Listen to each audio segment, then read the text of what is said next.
everything comes to the floor in such a hyper-partisan manner. I would argue that it's already in the Constitution. We've overtaxed people. People like to legislate by emotion. It's important to address when the governor oversteps his boundaries. I'll pull up my pocket version here. 1,000-page omnibus bills that nobody knows what's in it. Well, Walter, this episode is going to be really interesting because we've had a lot happening in our state, and people are really tuning into the news and have concerns about what's going on in the metro. It's important to know that we're recording this on Wednesday night. So the facts of what we know so far is that Daunte Wright was pulled over on Sunday for having expired tabs. The police ran his plates, found out that he had outstanding warrants, and tried to handcuff him to take him into jail. And at that time, when they were starting to handcuff him, he peeled himself loose, jumped in the driver's seat, and tried to take off. And a senior officer that had been with the force for almost 3 decades pulled out what she thought was her taser, yelled, "Taser, taser, taser," and went to shoot him as he was trying to leave with the taser. And it turned out she was holding her firearm. And she shot him. He drove a block or two and died. And it was clearly a horrendous accident from the facts that we know now and the video we've seen. But people were out protesting before they had the facts and looting. And it kind of really ties into what we talked about last week, which is about public opinion on whether or not the governor should be able to declare a curfew, right? A stay-at-home order for everyone, which was about 2.3 million Minnesotans were under curfew on Monday night in response to this civil unrest that happened on Sunday. What's your take on how well the curfew was enforced? Well, so what's the object of the curfew, right? When you say how well the curfew was enforced, what is it that they were intending to accomplish with it? And I guess from their perspective, it was enforced pretty well because, as you say, 2.5 million Minnesotans were kept in their homes after 7 o'clock, which was apparently the intended effect. My question is, what does that have to do with the particular crimes that were being committed that led to the choice of a curfew as a mitigation? The governor had a press conference, I believe it was the day before yesterday, so that would have been Monday. He had a press conference where he said that property destruction, violence, rioting is not going to be tolerated. Well, that night, immediately after saying that, a whole lot of property destruction and rioting was tolerated. They burned down, destroyed a Dollar General, burned down, destroyed, looted a Walmart, and nothing was done to stop them. So I don't understand, as somebody who's not looting, as somebody who's not rioting, I don't understand how me staying in my home after 7 o'clock did anything whatsoever to mitigate the violence being perpetrated by these folks who took to the street. My wife is a dance teacher, and she had to cut her Monday night class short in order to comply with this governor-mandated curfew. So I guess the streets are safe from dance lines and, kids boogieing on the stage. I guess they're safe from that. They're certainly not safe from rioters and looters and people deciding that they're going to burn down businesses. Well, the curfew was put in place to keep your wife at home, not because they were trying to keep her safe, but because they want to distinguish between her and someone who's going out looting, right? I mean, that's the whole reason that police can't they can't watch a crowd of 500 people. And if people are throwing bricks through windows, it's hard for them to distinguish which are the good actors or the bad actors. The problem is the large mob walking around on Monday night were kind of protesting and had they had speakers there, but the looters were down in Minneapolis and North Broadway and down on Lake Street and not even close to where the big mob of peaceful protesters, mostly peaceful protesters, were, right? I mean, there was looting breaking out everywhere. Well, this is why I don't believe that the purpose of the curfew was, as you state, to distinguish between bad actors and good actors, and the presumption that the good actors are those who comply and stay home, and anybody who's on the street is a bad actor. You know how you distinguish between good actors and bad actors?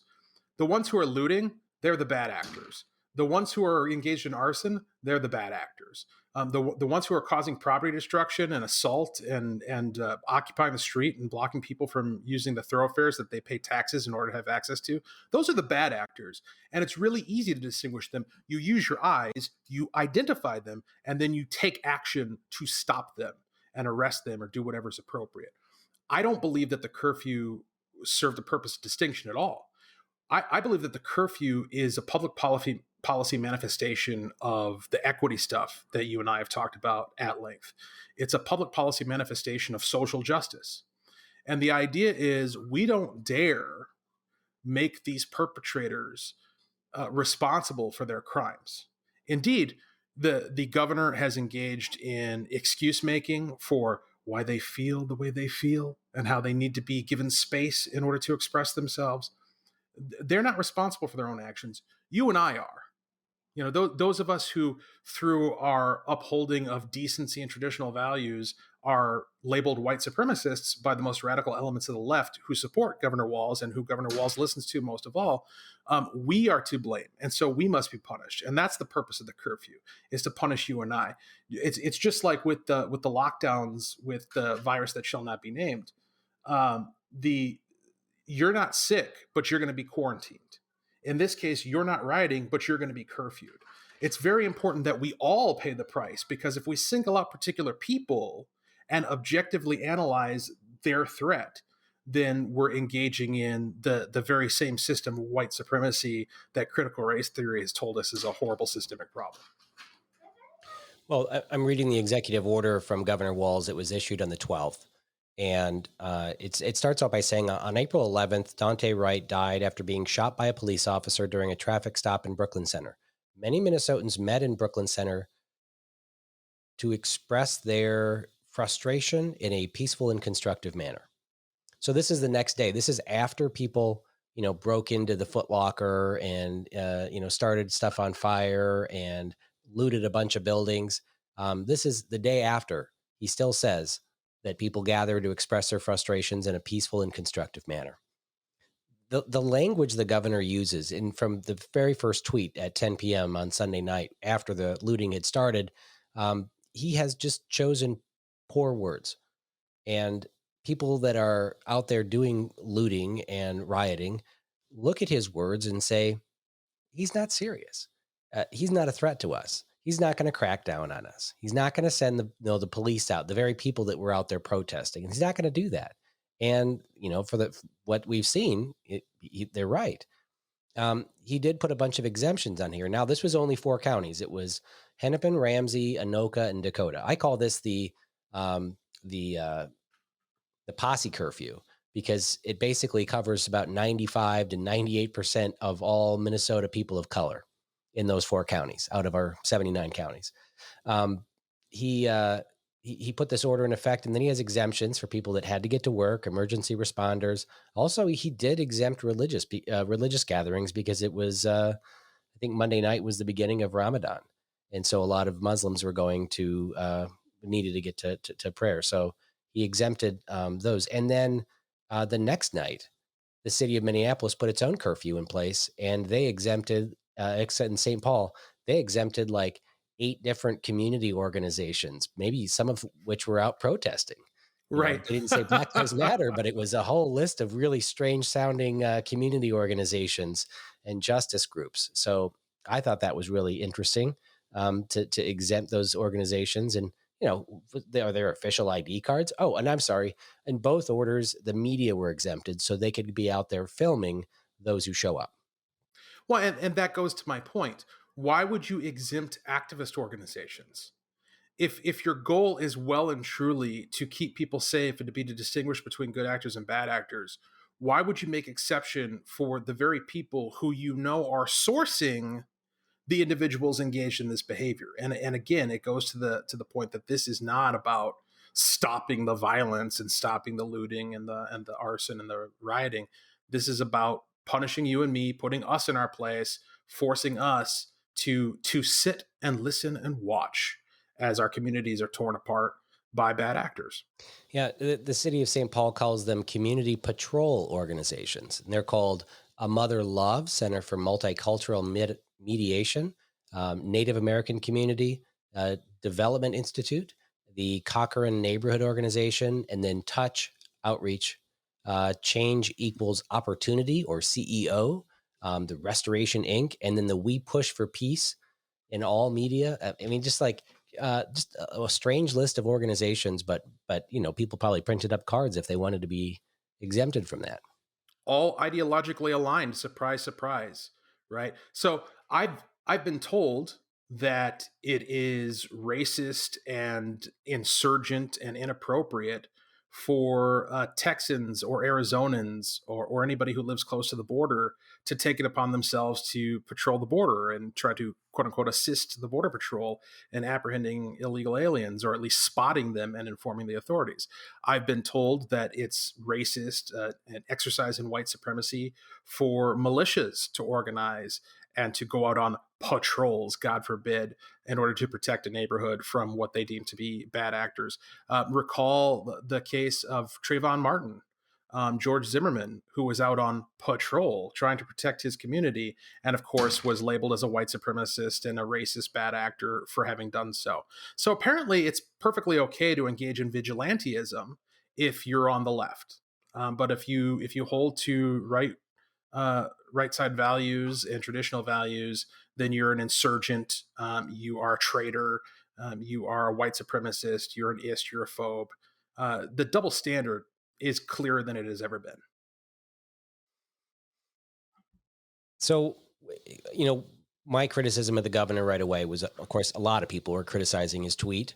What do you think is the proper message from the governor? This happens at 1 p.m. on Saturday.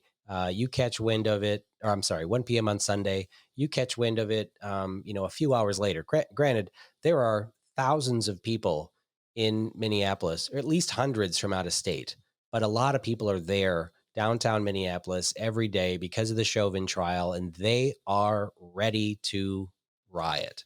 It's a tinderbox. So anything like this that goes off, you should, I'm sure the governor has told everybody, let me know if there's anything that's going to ignite this fire. And so this happens on Sunday. He gets word in the early afternoon that there's a police shooting and a black man was killed. What is the proper message that you think should have went out from the governor? What is the statement? Well, I don't think you can go wrong with silence. I really don't. I don't think you can go wrong with saying literally nothing because you don't have anything to say. Presumably, the governor has no more access to details and particulars than the general public does. Perhaps a little bit, but he doesn't know what hasn't been investigated. No one does, because it hasn't been investigated. And so to wade into these waters so early in the game, and to declare definitively that this is another black person whose life has been taken by law enforcement, when you have no idea what the particulars of the situation are, and to color it, pun intended, in those racial terms, when there's that tinderbox that's ready to flare up, and have no doubt been briefed for weeks and months regarding the situation that is surrounding the Chauvin trial and what it's likely to wrought upon the community, in particularly Minneapolis and St. Paul. The degree of irresponsibility demonstrated by Governor Walz, I wish I could say it's surprising. It's not, but it's no less outrageous and unthinkable that a person in his position would engage in inflammatory partisan rhetoric rather than seek to calm nerves and state, if you're going to say anything, you say, we need to wait. We need to pause, and we need to see what the facts are before we jump to conclusions. And this is not an excuse for anyone to lift a finger against their fellow man. Your fellow Minnesotan, your business owner, that Walmart over there, this Dollar Tree over here, none of them are responsible for what happened in Brooklyn Center tonight. Keep that in mind and know that we're going to be out in force, maintaining the peace in the state of Minnesota. Yeah, I think on that last part, you get my feelings in that, where the governor should really come out and ask for calm and ask, and he may not have had a lot of facts, But based on the video where she shot him and then immediately said, "Oh shit, I shot him," and the fact that she was yelling "taser, taser, taser," that information could get to the governor saying, "Look, there was a complete freak accident. Seasoned officer who trains people," because everybody kind of thought it was another Muhammad Noor, accident where somebody was a freshman and shot somebody by accident. But this was a seasoned officer made an absolute stupid mistake, and that information could get out quickly and say, look, we didn't know all the facts when George Floyd died, and a lot of stuff came out, and it was too late to stop this. But there are some very important facts that you need to know about this that will be coming out. So keep calm. And two, hey, by the way, Foot Locker gave $20 million to Black Lives Matter. Don't go burn them down, which is like one of the first places they hit. Like, understand, like what you said, this is your community. These are minority owned businesses. You need to remain calm. You can gather and protest peacefully, but this is not an opportunity to riot, loot or whatever. I mean, this is just, I think it was horribly handled. And asking people for calm, that's tough. So if we can jump into the legislature, we spent a long time debating House File 445, which was the that CARES Act, that $25 million slush fund for riot control. And this is going to come up again. The police reforms we passed last year, ended quote unquote warrior training and some other stuff that tactics and training that police officers go through, and some policies on the chokeholds that were changed in response to this. It was a long negotiation between Republicans and Democrats. That's already been signed into law, but now Democrats are going to want more. One of the things that I looked for is, in this case, he was actually pulled over for expired tabs. And that instance of making that a primary offense, being able to pull someone over just because the tabs are expired on their car, it's always bothered me, because it has nothing to do with public safety. It doesn't mean that you're a good driver or not. And last year I got a bunch of phone calls from people because they got their notice that their tabs are expiring in 6 weeks. They went online, they paid for them, and they didn't show up because MNLARS was behind by months. So they were driving around with expired tabs, and they got pulled over, and they got ticketed. And it's an expensive ticket. And if you have a car like mine, it's $35 what you pay, for tabs a year. So the fine was way more than the tabs. And there were people that were upset. And I think, they might have got out of the tickets, but it didn't prevent them from being pulled over in the first place. Right. Having this tab on your car, all it says is that you paid your tax. It has, it has nothing to do with your driving record or anything else. And so the idea of removing this as an offense that could be, ticketed, or even that could trigger a police to pull you over, I thought was an interesting talking point. And so I asked the research to draft me a bill quick that would make this no longer a crime if you didn't display your tabs. And I did hear from, a bunch of police officers right away that when I posted it on Facebook and Twitter, I said, I'm drafting this. If you have a Democrat, legislator that wants to co-sponsor it, please have him give me a call.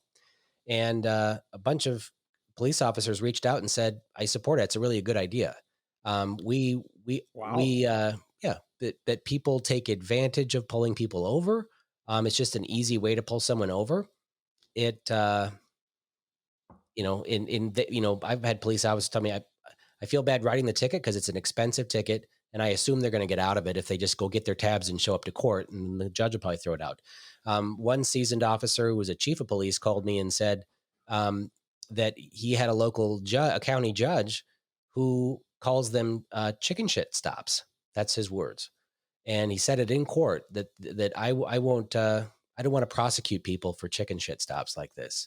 It's the broken tail light that leads to other convictions. Broken tail light, you find marijuana, all that kind of stuff. So he wasn't. So he was supportive of getting rid of this too. He said this is important. He said, but you will hear from people who will say we catch a lot of criminals this way. And I said, and that's what some of the conservatives reached out and said, you can't do that. That's how this guy was found. This guy had outstanding warrants. He was a criminal. He was evading the police for months. And the only reason they found him was because his tabs were expired. Well, you could say the same thing about cars that are rusty or when there's body damage. If you pulled over 100 cars that had, rust spots bigger than a quarter or that had their bumper duct taped on, chances are, you'll find people who can't afford to pay their tabs or they have, they have license expired or driving without insurance. You're going to find other crimes. But constitutionally, people have a right to privacy when they're in the public. And if they're not committing any traffic violations, then perhaps they shouldn't be pulled over because they haven't paid their tax to the king. Yeah, I'll say this much. I agree with the underlying sentiment, which there's a couple of sentiments there. One is the idea that, what makes this particular tax, which it is, more potent or urgent than any other tax. I mean, am I going to get pulled over because I didn't file on April 15th? Right? I mean, there's just something inherently icky, I guess I'll use that word, about the idea of being confronted by the police because I haven't paid a tax. Number one. But number two, this notion of a primary offense and something that gives the police a reason to begin an encounter. What we need to understand as a society is that anything we make illegal, anything that provides the police with an opportunity to initiate a confrontation with a subject has the potential to escalate. And the ultimate resolution of that continued escalation is someone's death, whether it be the death of the officer, God forbid, or the death of the subject, rightful or otherwise. And so to the extent that we can lessen the catalyst for these confrontations to begin, just inherently, statistically, we will lessen the probability of a death resulting. Now, I like that argument. I like that analysis. At the same time, I can very quickly get to the point where what is the actual goal in mind? Is the goal to simply end or reduce the number of police officer involved shootings and deaths? Or is the ultimate goal to affect justice in society and indeed to see criminals prosecuted appropriately? If your goal is the second rather than the first, then I'm not sure whether or not cutting something like license tabs off of the primary offense list is the best way to go, but I'm certainly open to that debate. Well, there's a lot of primary offenses. I remember, seatbelts became law back in the late 80s or something. I mean, they've been law for a long time, but they were never a primary offense. You could drive by a police officer not having a seatbelt on, and he couldn't pull you over for that reason. It was they pull somebody over, and then they see the little arm, go up, like, because they grab the seatbelt, right? Buckle yourself after you get pulled over. And I'm sure cops are frustrated that people still didn't wear their seatbelt, and they wanted to make it a primary offense. So now they can pull you over just for that. The other thing is the hands-free bill. If they see you talking on your phone, holding your phone, that's a primary offense. They can pull you over. With the hands-free bill was a provision that said any device capable of displaying a text message that is not permanently attached to the vehicle is the same violation. And smartwatches are included in that. So it's actually illegal to wear a smartwatch while driving, and it's a primary offense. So, and I brought this up in the debate on the House floor, challenged the author. He agreed it was a primary offense. And I asked the white representative from North Minneapolis, Ray Dean, I said, look, what would you do if somebody in your district in North Minneapolis was pulled over on suspicion of wearing a smartwatch because they had a big bulky watch, which was right next to the windshield, on the steering wheel? This is a way to pull over basically anyone. And he agreed, and I mean, so it's a concern. And the state patrol said that they weren't planning on enforcing the smartwatch provision, but they did agree that it's law. And, we should be looking at all these, dumb primary offenses like the slowpoke law. If you're driving in the left lane doing the maximum speed limit for an arbitrary length of time and are not taking a left-hand turn, the cops can pull you over for that. So there's a lot. It's really hard to drive and go any distance without breaking some law. True. So I don't think. And then the other thing about the tabs is people can steal them. I had my rear tab, about 90% of it tore off, and I was pulled over, and I just bought tabs 2 months prior. So I know they were on the car. And so I was a little upset that he was pulling me over for expired tabs. I just bought tabs 2 months ago. They're there. He walked around the front, said, "Oh yeah, your front one's on and some of your back one's on." But he could also see that I paid for them. But it was frustrating. And I have a permit to carry, as do over 200,000 Minnesotans. And when you're pulled over and you're carrying, things escalate. The tension escalates just a little bit. Doesn't matter your race, right? You hands are 10 o'clock, 2 o'clock. You tell the officer, "I have a permit to carry," and it's just a little tenser. Also, when the idea behind pulling people over, we want to catch criminals. We want to catch all these people with outstanding warrants. Well, there's a lot of patrols out there that are, some greener than others. But the people that we send to go find people that are wanted by the court, we send pretty seasoned officers and kind of SWAT teams to go and find these people. And they go to those houses. They know where these people live. They go to those houses ready for, resistance. Those people run frequently. And so you're not catching people off guard as much as you're catching people when you pull someone over for just a, expired tab. So that would be kind of my arguments against, why we should keep them to catch criminals. I don't think it's entirely necessary. And and we don't do this for property tax. We don't put little signs in your door saying you paid your property tax. It should be about the same for cars.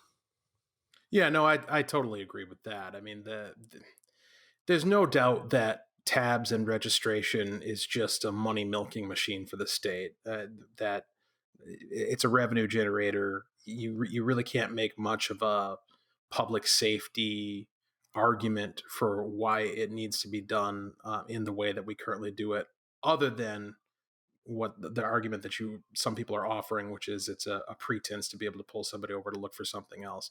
But listen, guys, you mean to tell me the cops didn't know where Daunte Wright lived?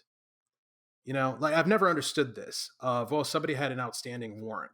Oh, really? So, I mean, how much did we actually care about that? Because if you didn't care enough about it to go find him where he lives and where he sleeps at night, then it must not have been that big of a deal, right? So, why do you need to have this pretense through traffic stops when you can just, use your system that tells you where people live because they have a driver's license or they have a registration or whatever it is, and you go find them.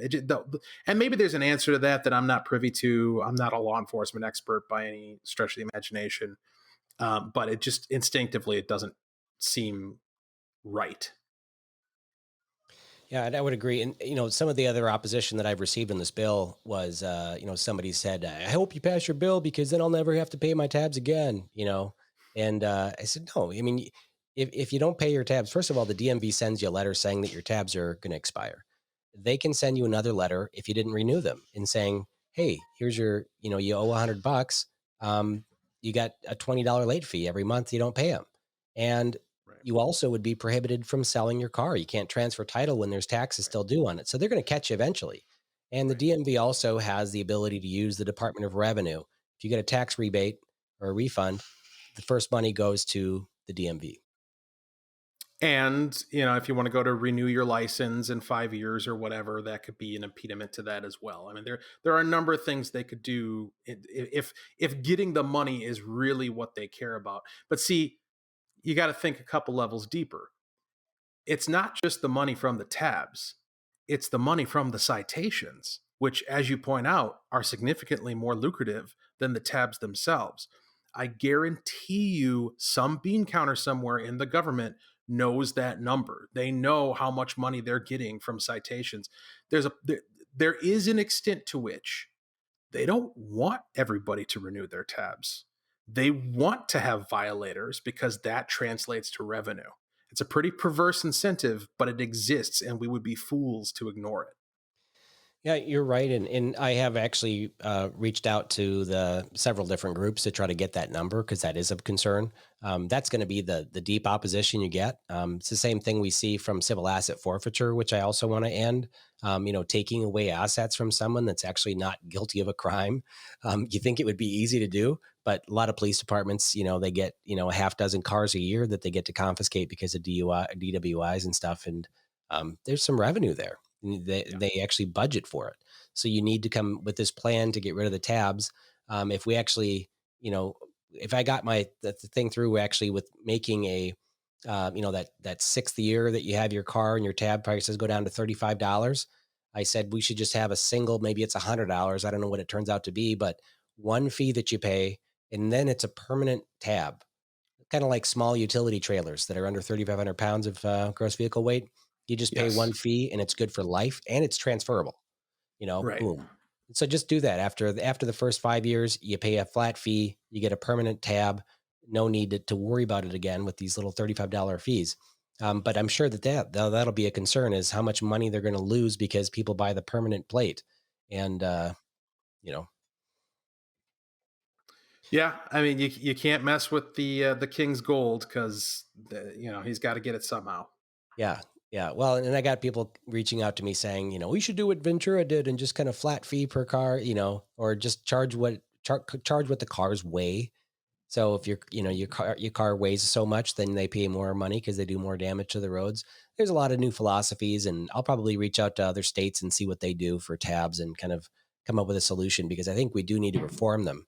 And people have long said between that and the sales tax on cars is terrible. You pay $3,000 in sales tax when you buy a car, and some people buy cars every 2 years.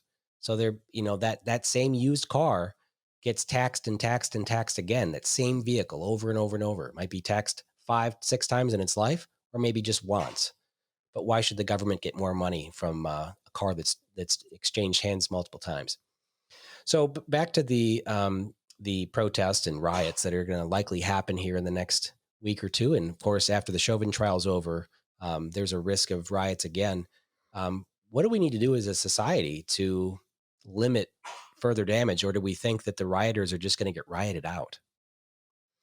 No, I don't think they're going to get rioted out at all. It's not the rioters and the looters who are going to give up. The people who are going to give up are the business owners and the homeowners and the people who have the economic capacity to get out of Dodge. They're going to be the people who give up, and they're going to move out of town, and they're going to fail to invest. And Minneapolis is very quickly going to turn into another Detroit.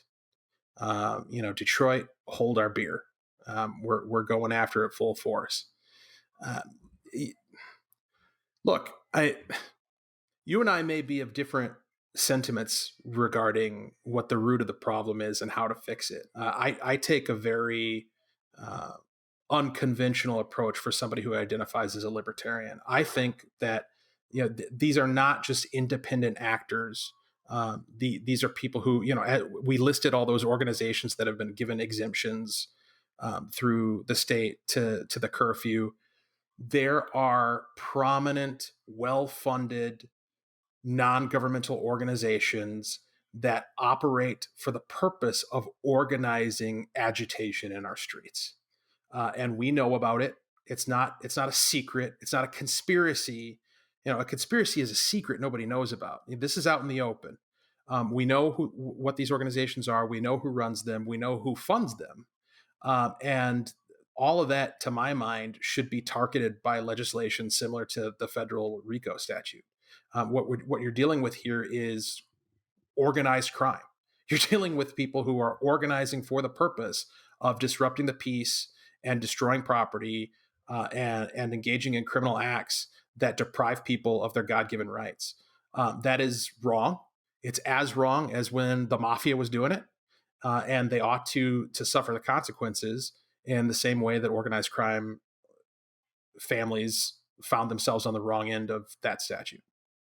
But how do you legislate away someone's right to organize people to get out and protest? Because that's really ultimately what all these bad actors in that you have kind of laid out, and the George Soros stuff. That's what they're going to say is that, look, we just get people together to protest. Yes, we rent buses, and yes, we go down to Chicago and other cities and bus people in for the purpose of protesting, but we're not setting up the tents with the milk and water stations and first aid stations all over and to take care of people. Yeah, so that's fundamentally little different from the mafia dons saying, I'm not the one who pulled the trigger. I just run a legitimate, respectable organization. We make widgets here at the Corleone widget factory. This is entirely above board. I don't have anything to do with violence. Oh, you caught a guy who went out and did some stuff that happened to result to my financial benefit. Well, I don't know him. I've never heard of him before. We can't be cute about this. Organizing protest activity. Okay, that's interesting. Why do you need a bail fund then?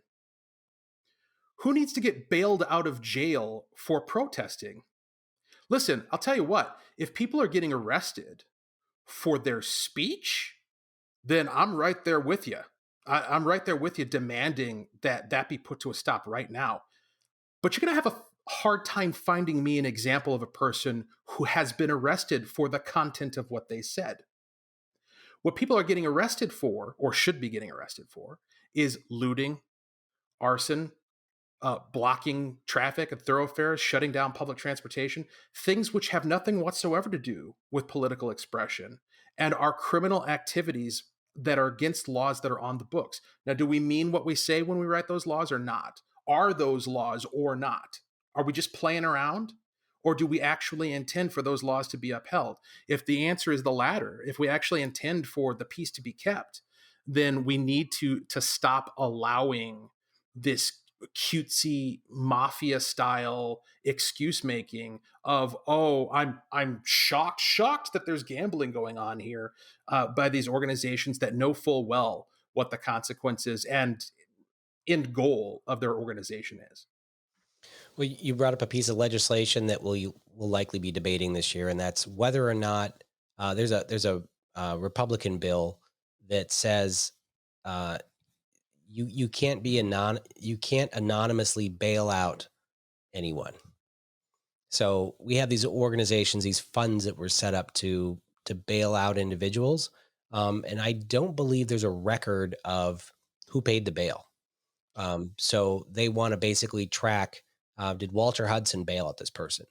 And I honestly have a little bit of heartburn about that bill because, let's say, well, I'm a legislator, right? I'm a public figure, and I may have a nephew or somebody that ends up going to jail because of whatever, and maybe I want to bail him out because he's my nephew, he's my blood relative.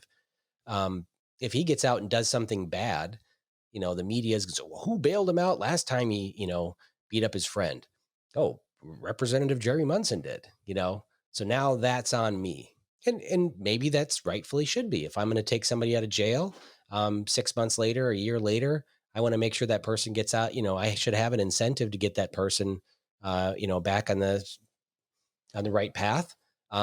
Or does it just cast blame on someone? And if it's going to be a matter of public record who bailed them out, maybe less people would be bailed out, and that means people with less means would be in jail. So I look at where that law could change things, and I have a harder time with that. But I do feel like these out of state funds that the celebrities set up with millions and millions of dollars to just bail these people out, that does give me heartburn, and I'd like to see that go away, but I don't know how to do that legislatively. It's very difficult for me to presume good faith on the part of an organization or individual who pays to ship people in from out of state to quote unquote protest. what end do you think that is going to serve? Particularly when we've seen time and time again how these things tend to resolve themselves, which is in property destruction and in violence. You know, it is a messy area because you definitely do not want to cast so wide of a net that you end up encroaching upon. Nobody's rights should be violated. And nobody's rights are actually, in truth, in conflict. It's not as though we have to choose between the right to protest and the right to not have your business destroyed. Those two rights are not in conflict. However, sometimes you have to make decisions regarding where to focus your enforcement action in order to ensure that the lesser evil occurs rather than the greater one. And I don't know if a guy being told that he has to go home instead of shouting on the corner about how horrible it is that Daunte Wright was killed. I don't know if that violation of rights, which it would be, to tell a guy, you got to go home, you can't sit here and shout about this. I don't know if that holds a candle to my business that I invested my life savings and my family legacy into has just been destroyed.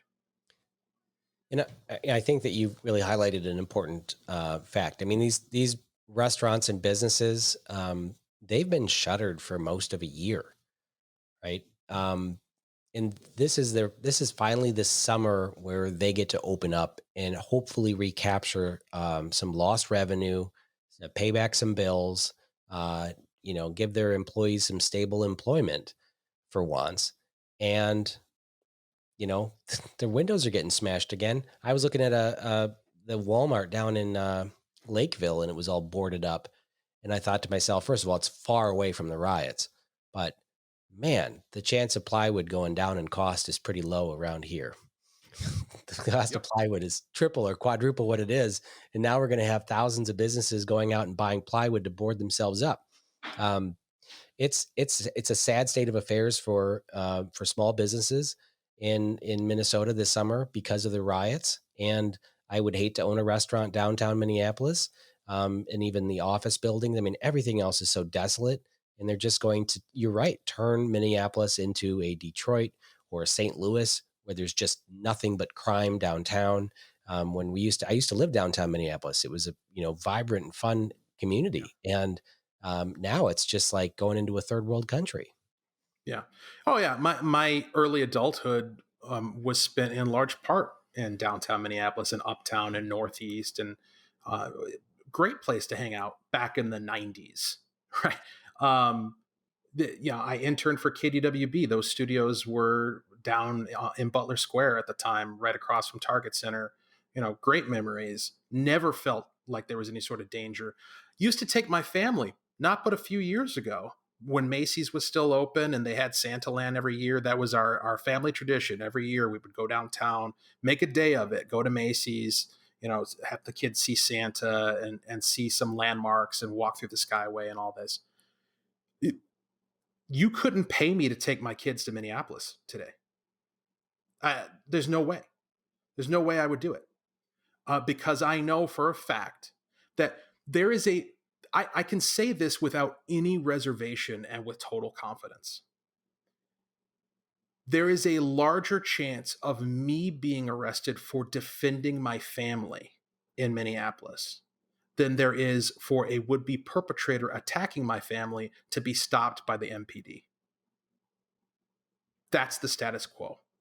That's what the left and this woke nonsense and critical race theory and all of this garbage has wrought. An upside down, backwards, morally inverted world. It's a terrible tragedy because you're right. Minneapolis used to be a great place to visit and a great place to live. Well, the only upside to this crime that's happening with the rioting is that again, people's right to self-defense is going to be front and center on their mind. And so when Joe Biden has issued an executive order crafting red flag legislation that he wants to see pushed out to all the states, when it comes to Minnesota, when people realize that they're going to come take guns away and make it harder for people to have guns, and these, concept of universal background checks, people are going to push back and say, no, having a gun and being able to defend yourself is an important right. And we don't believe that the police are always going to be there for us when there's thousands and thousands of crimes happening all at once, like that happened last summer. So no, and they're going to push back. 2 years ago, I started this, actually a year and a half ago, November of 2019, I put out a resolution on my website for the Second Amendment Sanctuary County. And we got 15 counties to pass resolutions to say they're not going to spend money on taking away guns, or that they're just a strong Second Amendment defender. And we want to start that up again. That this is a good time for counties across the state to get involved now that meetings are back in person, most of them, and trying to push expand gun rights as opposed to just playing defense. But I think that you're right. People. I can't imagine anybody that wants to take their family for a night out downtown or even go on a date without carrying a gun, because it's people tell me it's a war zone down there, just kind of roaming gangs of people. Well, and even if you carry, you're not mitigating the risk fully. I mean, you might be mitigating the risk of being assailed with no way to defend yourself, but you still, as I say, you are likely going to be the one who's arrested. Yeah, absolutely. We live at a point where the law-abiding citizen is the sucker. We talked about this last time with Jay Johnson and his flag in Buffalo, his Trump 2020 flag that violates city ordinance, and this debate that's raised up as to whether or not he ought to be forced to take it down. But in a perfect world, not even a perfect world, in a sane world, where there was at least a reasonable attempt to apply the law equally in all corners, I would say, yeah, he should take it down. It's against ordinance. It's a visual blight. That the law applies to everyone, whether I agree with their message or not. But we don't live in that world. We live in a world where if you are a law-abiding, tax-paying citizen who's just trying to live your life and pursue rational values and be peaceful and benevolent and protect your family, you are more likely to find yourself on the wrong side of the law than a violent criminal. And that's certainly the case in Minneapolis, intentionally. Well, on that subject of the flag and Jay Johnson, you made a social media post about a gentleman in St. Paul that has a 6-foot privacy fence, probably 50-foot long, that's painted with a mural that what the city is asking to take it down, and he's making a big stink about it's basically about the same kind of thing, right? This was a big political sign that he painted on his fence. It's a Black Lives Matter mural that he painted on his fence, his picket fence on the side of the street. Yeah, in a residential area. So right. And again, it's a violation of the sign ordinance, and I wouldn't want to look at that as I'm walking my kid to school, and I get it. And the thing is that I can't abide this selective enforcement of the law. And it occurs to me that you become a sucker. Somebody trying to criticize my point online said, well, what you're saying is that you're a sucker if you obey the law. And I was like, yeah, that's exactly what I'm saying. At this point, you are a sucker if you obey these laws, because they're only ever going to be enforced against you. They're never going to enforce the laws against the people who are violent criminals with malicious intent. It's only going to be the nickel. It's going to be, in other words, they're going to go after the sheep. The state is going to go after the people who won't fight back, who don't have a constituency, who don't have a lobby, who don't have political power. Those are the people that they're going to target. In other words, you and me. People who are not looking to make a stink, who are Minnesota nice at heart, who want to be decent, peaceable people. We are targets. We are easy to milk for revenue and to make political examples of, so that some prosecutor somewhere can make their name. So we're the ones that they're going to go after. They're not going to go after the looter. They're not going to go after the arsonist. They're not going to go after the person assaulting people in the street in Brooklyn Center or in Minneapolis, because that's a political hot potato. You can't be part of the white supremacist problem. So, but they still got to get their criminal prosecution name made somewhere. So they're going to make it by coming after you for not paying your vehicle tabs or whatever. Well, I hope we have a healthy debate at the Capitol at least the rest of this session and maybe get some things done in next year, which is the quote unquote policy year, to reform. Yeah, really just go through our books and look at our dumb laws and get rid of them, and go back and look and say, well, here's a law. Why did we do this? And has it had the effect it was supposed to, or was it just some dumb emotional bill that we passed and went into effect and gets applied unequally or once in a while, and get rid of some laws? Or just archaic. I mean, I don't know that you and I have ever talked about the felony voting. But that's an issue where in Minnesota, it's against the law for convicted felons to vote, and they have to jump through all sorts of hoops. They have to have their civil rights restored. I think that's the language in the Constitution. They have to have their civil rights restored before they can vote again. And that may sound reasonable to you, but you have to look at the history. Like when that clause in the Constitution was written, it was not in a context where we have the criminal justice system as robust as we do now. I mean, you talked about all those primary offenses. Those didn't exist in 1862 when Minnesota first hoisted the flag and became a state in the Union, right? It may be time to go back and re-examine whether or not the context in which certain laws were written, even parts of the Constitution, still apply today.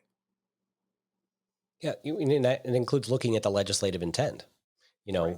What they thought at the time when they wrote this, and does that still apply today? We have a lot of cleaning up to do. I mean, just looking at our state statutes and how wide these books are compared to other states. I mean, just that simplicity. I mean, they live in a civilized society in North Dakota, but they may have 1,100 pages in their state statutes, and we might have 8,000. Well, what else are we doing here, and why? And really start to clean things up. Just want to give a little overview of what's happening at the legislature, because we have 5 weeks left. And we have went through, there's 31 committees in the House, and they're putting together all their big omnibus bills. And so they marked them up last week, and now they're starting to come to the floor. So we're going to be hearing these enormous omnibus bills.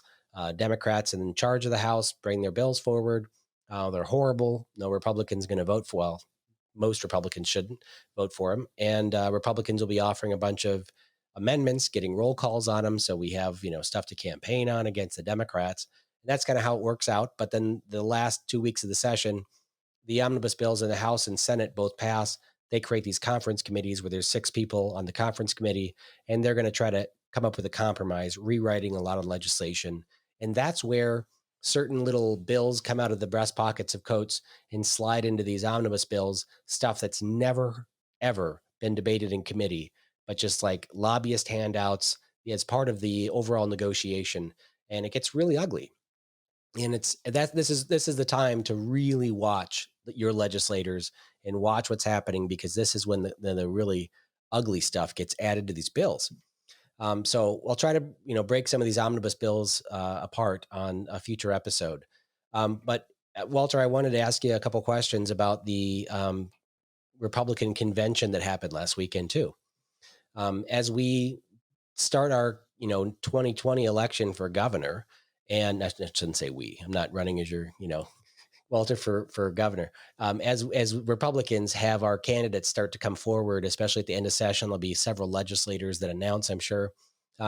Scott Jensen is he's obviously the front runner on the Republican side now. We want to rally the troops and get everybody together and bring all of these fractions or factions of the Republican and conservative groups together. Jennifer Carnahan was reelected as our party chair for the next 2 years.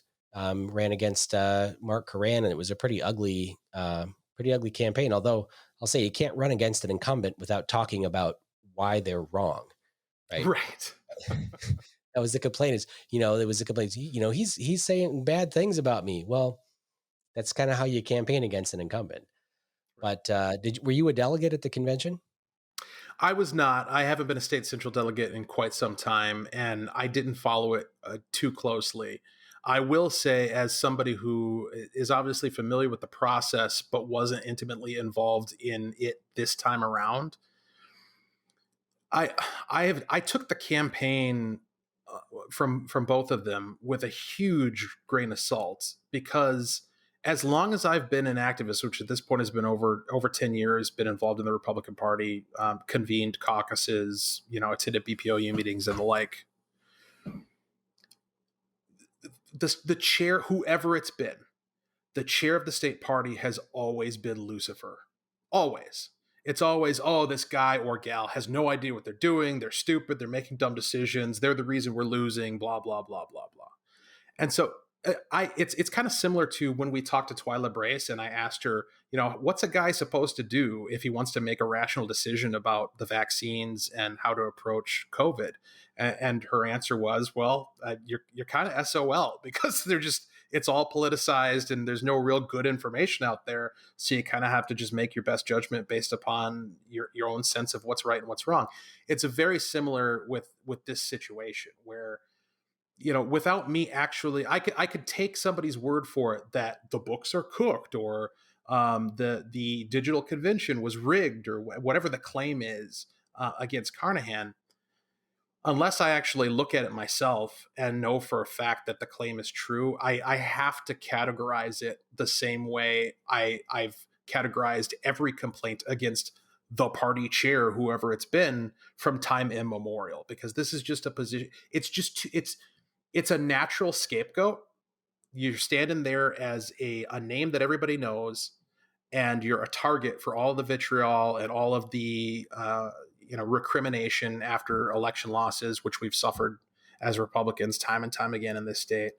And so it's hard to sort out the legitimate complaints from just that natural tendency to blame whoever's in charge. Well, I've been involved in party politics for, over 10 years, 12 years probably now, 12, 13 years. And been a county Republican Party leader. I was the chair of the 1st District Republicans, which is 21 counties across southern Minnesota, from Iowa to South Dakota, or from Iowa, South Dakota, Wisconsin, along those borders. So I know a lot of people in the border counties too. And I was also an executive board member, so I was at the executive meetings of the small group of Republicans at the state party. So I under Keith Downey and Carnahan.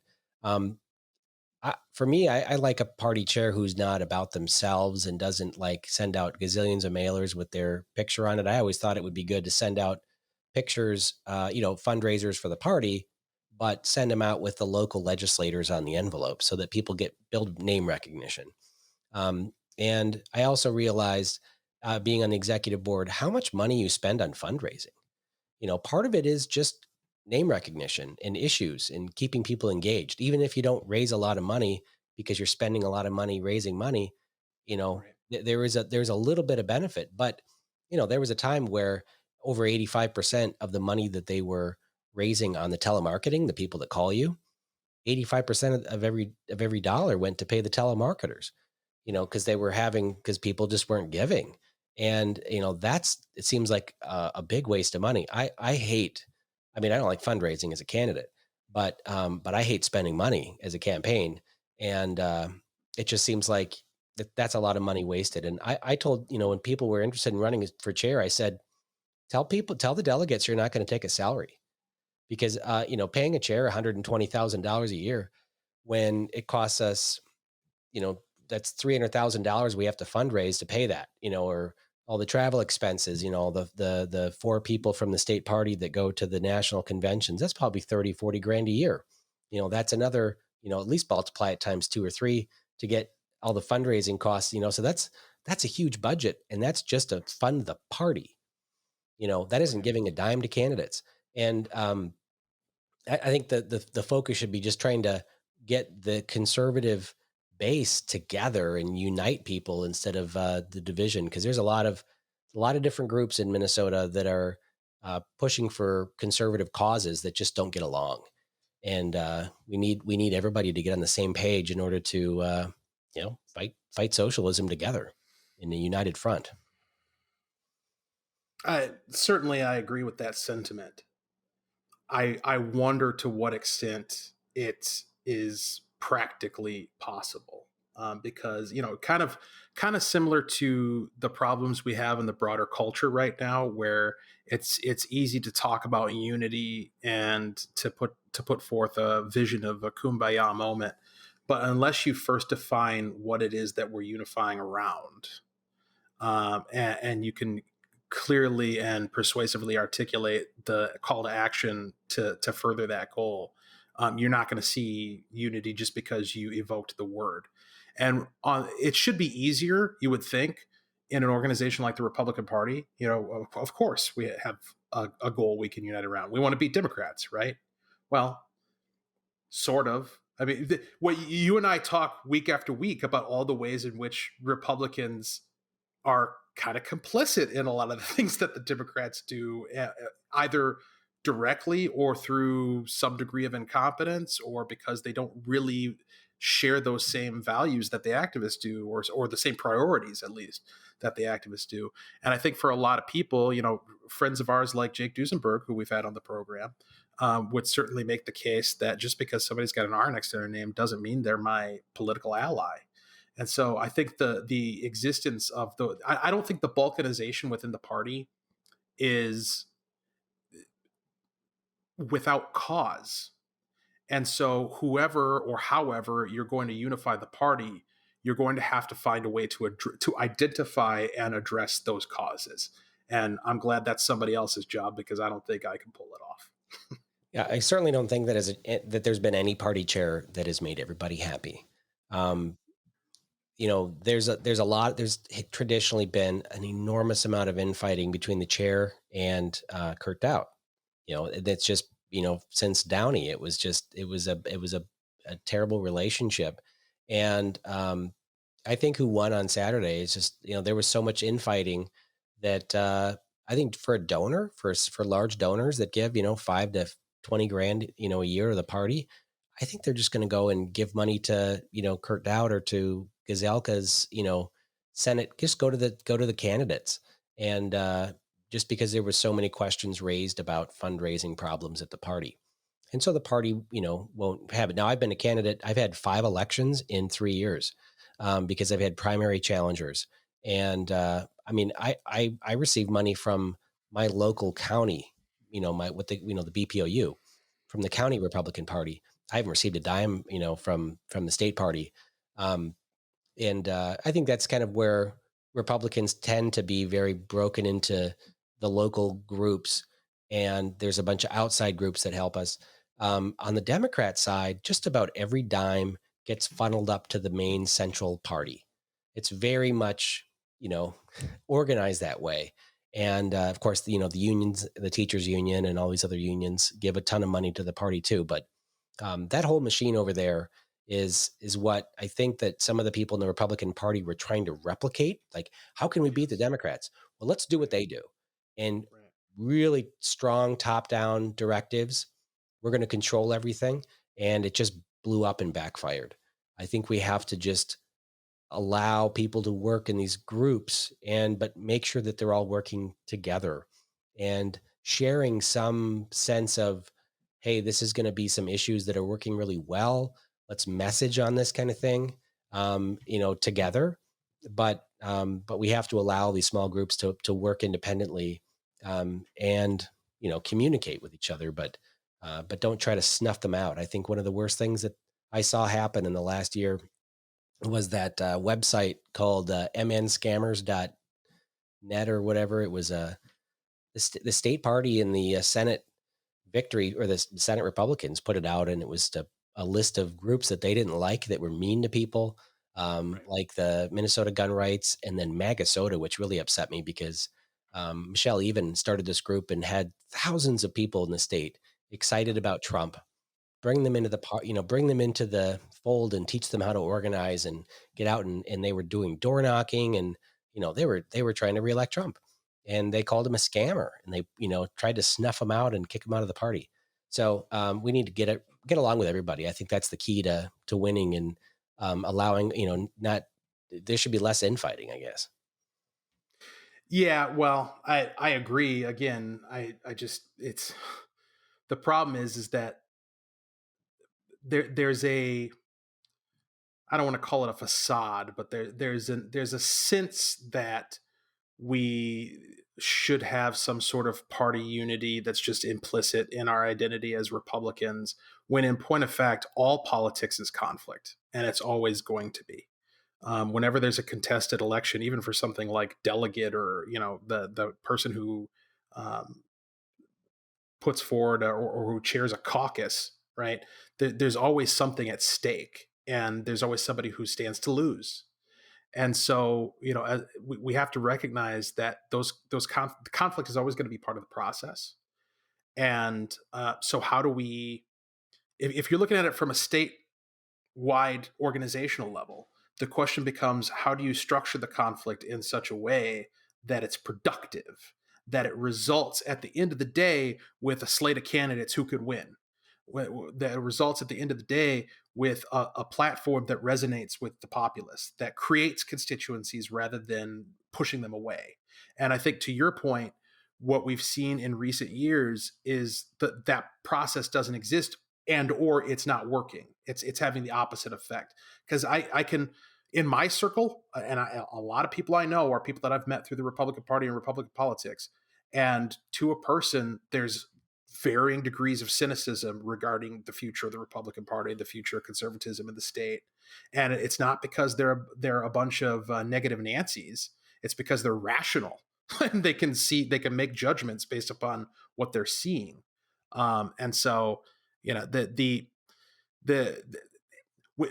people who have the capacity, whether it's those large money donors or whoever it is, the people who have the capacity to really steer the ship in a particular direction need to ask themselves, what is it that we're even trying to accomplish with this organization and with this infrastructure? And if the answer is winning elections and moving policy in the state, they're going to have to re-examine the way they've been doing it for the past few years.